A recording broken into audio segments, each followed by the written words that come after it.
નમસ્કાર દર્શક મિત્રો, આપ જોઈ રહ્યા છો ગુજરાત 20 ન્યૂઝ. હું છું એન્કર અર્પિતા પટેલ. હવે જોઈએ અગત્યના સમાચાર.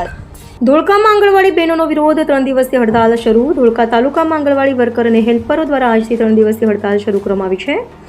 અગાઉ આપવામાં આવેલી લેખિત જાણ મુજબ 18 થી 20 માર્ચ દરમિયાન બહેનો કામકાજથી દૂર રહી પોતાની માંગણીઓ માટે આંદોલન કરી રહી છે.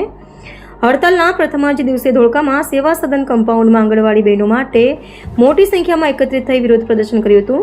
સ્થળ પર બહેનો દ્વારા સૂત્રોચ્ચાર કરવામાં આવ્યા હતા અને વર્ષોથી પડતર રહેલી માંગણીઓ અંગે સરકાર સામે નારાજગી વ્યક્ત કરવામાં આવી હતી. સંગઠન દ્વારા કરવામાં આવેલી રજૂઆતમાં જણાવાયું છે કે આંગણવાડી વર્કર અને હેલ્પરો લાંબા સમયથી ન્યૂન વેતન, વધતા કામના બોજ અને પૂરતી સુવિધાનો અભાવ જેવી સમસ્યાઓનો સામનો કરી રહ્યા છે. અનેક વખત સરકાર સમક્ષ રજૂઆતો કરવામાં આવી હોવા છતાં યોગ્ય ઉકેલ આવ્યો નથી. મુખ્ય માંગણીઓમાં પગાર વધારો, ફિક્સ વેતનનો પ્રશ્ન ઉકેલવો, ડિજિટલ કામગીરી માટે મોબાઈલ અને અન્ય સાધનોની સુવિધા પૂરી પાડવી, નિવૃત્તિ વય 60 વર્ષ કરવી તેમજ વર્કર અને હેલ્પરને યોગ્ય ભથ્થા અને લાભો આપવાની માંગનો સમાવેશ થાય છે. આંગણવાડી બહેનોનું કહેવું છે કે તેમની સાથે લાંબા સમયથી અન્યાય થઈ રહ્યો છે અને સરકાર દ્વારા તેમની સમસ્યાઓ પ્રત્યે પૂરતું ધ્યાન આપવામાં આવતું નથી, જેના કારણે હવે હડતાલ અને વિરોધ પ્રદર્શનનો માર્ગ અપનાવવામાં આવ્યો છે.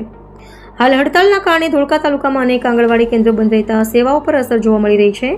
સંગઠન દ્વારા ચેતવણી આપવામાં આવી છે કે જો તાત્કાલિક તેમની માંગણીઓનો ઉકેલ લાવવામાં નહીં આવે તો આંદોલનને વધુ ઉગ્ર બનાવવામાં આવશે અને આગામી દિવસોમાં મોટા સ્તરે કાર્યક્રમો યોજવામાં આવી શકે છે. મારું નામ ભારતીબેન મકવાણા છે. હું ગુજરાત આંગણવાડી કર્મચારી સંગઠનના મહામંત્રી છું.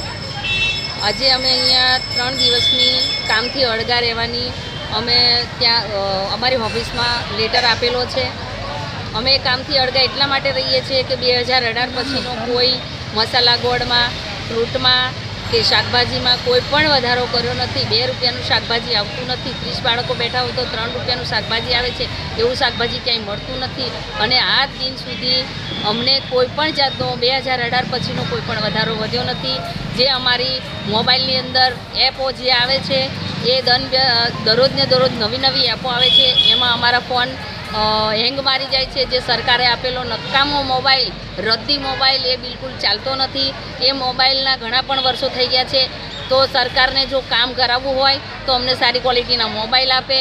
જે અમે જેટલી એપો છે એની સામે અમને ઇન્સ્ટિટ્યૂટ ચૂકવે અને અમારી જે માગણી છે કે સરકારશ્રીએ આદેશ આપેલો છે, ચુકાદો હાઈકોર્ટનો, સુપ્રીમ કોર્ટનો છે કે 24,800, પણ એ 24,800નો પણ ચુકાદાનો અમલ કરે અને અમારી જે પડતર માંગણીઓ છે, જે સ્થાનિક કક્ષાની જે માંગણીઓ છે એ પણ સંતોષકારક એમને જવાબ આપે.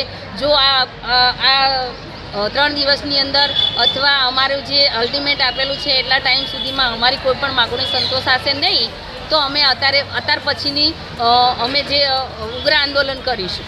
દર્શક મિત્રો, ગુજરાત 20 ન્યૂઝને લાઇક, શેર, સબસ્ક્રાઇબ કરો, બેલ આઇકન પ્રેસ કરો જેથી આપને નોટિફિકેશન્સ મળતી રહે.